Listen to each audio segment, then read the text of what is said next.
তারাকতু ফীকুম আমরাইন লাম তাযিল্লু মা তামাসসাকতুম বিহিমা কিতাবাল্লাহ ওয়া সুন্নাত রাসূল।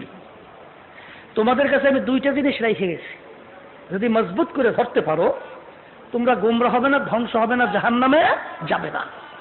একটা হলো কোরআনুল কারীম আল্লাহর কিতাব, আর একটা হলো আল্লাহর হাবিবের হাদিস। তাই বেহেশতের রাস্তা কোরআন এবং হাদিসের বাহিরে কি আছে? তাহলে পীর যদি কোরআন এবং হাদিসের বাহিরে কোনো বেহেশতের রাস্তা দেখায়, ওই পীর হলো একটা শয়তানের খালাতো ভাই। ওটা পীর না, ওটা একটা বদমাইশ। এখন পীরের কথা জাহান্নামে যাওয়া লাগে, যাবে ব্যাপারটা কি?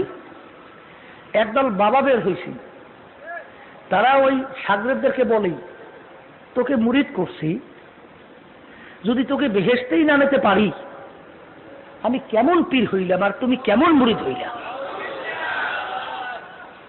পীরের বাবারও কোনো ক্ষমতা নাই, কারণ আল্লাহ রসুল সাল্লাল্লাহু আলাইহি ওয়াসাল্লাম হচ্ছে বড় পীর, বড় ওলি, গাউস কুতুব দুনিয়াতে আসছিল, আসবে।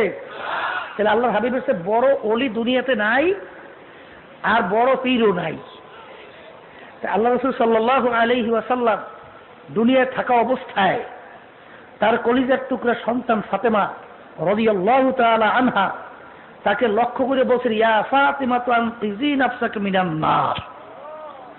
ফাতেমা দুনিয়ায় থাকা অবস্থায় নিজে আমল করো, জাহান্নামের আগুন থেকে বাঁচো, এরপরে অন্ধকার কবরের দিকে রওনা করো। যদি কবরে এই পরিচয় দাও আমি আখিরি জামানার নবীর মেয়ে, ফাতেমা এই পরিচয় কবরে কোনো কাজ হবে না।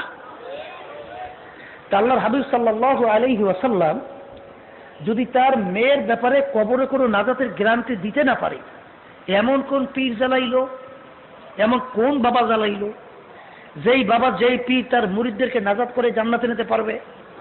বলেন পারবে? তাহলে যেইটা বলবে বুঝতে হবে ওরা একটা শয়তান, আর যেটা মানবে ওরা একটা শয়তান। আব্বাজান রহমতুল্লাহ আলাইহি বলতেন, বাবা আমার কথা আপনারা কোন পর্যন্ত মানবেন? যতক্ষণ পর্যন্ত আমি পুরাপুরি কোরআন এবং হাদিস অনুযায়ী আপনাদেরকে বলবো চলবো। যখন কোরআন এবং হাদিসের বাইরে কোনো কথা বলবো, মানা তো দূরের কথা, আমার থেকে ভাইকে যাওয়া আপনাদের জন্য ওয়াজিব। আমার কথা মানা যাবে না। সে শুধু পীর না, বাপ মাও যদি কোরআন এবং হাদিসের বাহিরে কোনো কথা মানার জন্য বলে, বাপ মার কথা মানা যাবে না। যে ওস্তাদ হোক, ওস্তাদের ওস্তাদ হোক, কারো কথা মানা যাবে না। সে দল হোক, দলের নেতা নেত্রী হোক, কারো কথা মানা যাবে না। কথা